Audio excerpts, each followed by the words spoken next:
তখন আমার স্বামীর উপর সবাই আঘাত করিতে, আমি দেখিতে চোখের সামনে, আমি দেখিতে, আমি বউ হয়ে আমি সহ্য করে পারবো? বাচ্চা লিয়াই কিন্তু আমি স্বামীর কাছে গেছি, অক ছাড়া তখন মানে আমার বাচ্চার আমার উপর আঘাত করে। এতদিন একটা কথা সবার সামনে আমি গোপন করে থুছি যে আমার কি জন্য বাইর থেকে বের করে দিছে, এলে অনেক কথা মানে অনেক কমেন্ট আমি শুনিতে। ঠিক আছে, পাবলিক জায়গায় ওগুলা কথা কয়া লাগবে না। মানুষের কথা বললে মানুষে হাসা উড়াই দিবে, তোমার কষ্টের ভাগ কেউ লিবে না, বুঝে আসো? না লিখ আমার কষ্টের ভাগ, আমার কষ্টের ভাগ কেউ লেয়নি। তখন আর বেশি হাসাহাসি করে মানুষে হাসুক, বলে শুনে। মানুষ তো আমাকে দেখে হাসে, আর একটু বেশি হাসুক শুনে। আমি চাই আর একটু বেশি তো হাসুক। কি করার চাচ্ছেন? আমি কবার সাথে কি জন্য আমরা বাড়ির থেকে চলে আসছি, এই ঘটনাটা সবার সাথে শেয়ার করবার সত্যি। আমি কি কম আমি আর কবেন যখন কও। আমরা কি জন্য বাইর থেকে বের হয়েছি জানেন? একটা সামান্য বিষয় নিয়ে আমার কথা হচ্ছে, কথা কাটাকাটি হয়ে গেছে সবার সাথে। কথা কাটাকাটি হতে হতে এমন পর্যায়ে হয়েছে আমার স্বামীর কিন্তু কেউ নাই মাথার উপর, বুঝছেন?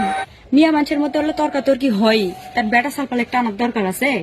তারা বেটা সালপালে টানিছে, টানে কি করেছে জানেন? আমার স্বামীর উপর আঘাত করেছে।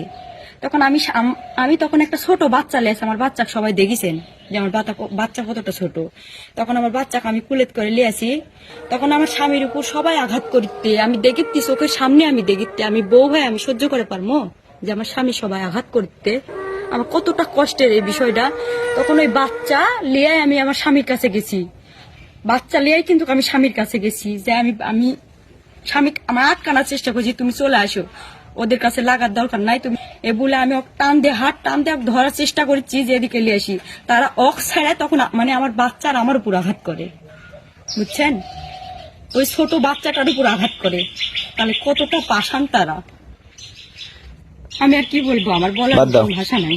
টাকা দাও, এত কান্দা লাগবে না, এগুলা বলার দরকার নেই। এগুলো তোমাকে আগে বলছি, এগুলা বলবেন না তুমি, ঠিক আছে? এগুলা বললে পাবলিকেরা কেউ ভালো চোখে দেখে না। আমার কথাটা শোনো, এই বিষয়টা নিয়েই কিন্তু আমরা বাড়ির থেকে চলে আসিছি, যে তারা আমার ছোট বাচ্চাটাকেও ছাড়েনি। আচ্ছা বাদ দাও, আর ভিডিও করবো না। ওগুলো কথা বললে মানুষ আরো গালি গালাজ করবে, খারাপ মাইন্ড করবে। আমি কথা বলছি, আমার হাত কিন্তু কাঁপেছে, মানে সেই দিনকার দৃশ্যটা আমার চোখের আগে ভাসিচ্ছে যে সেদিন কি হসলো, আমার সাথে কি ঘটনাটাই ঘটেছে।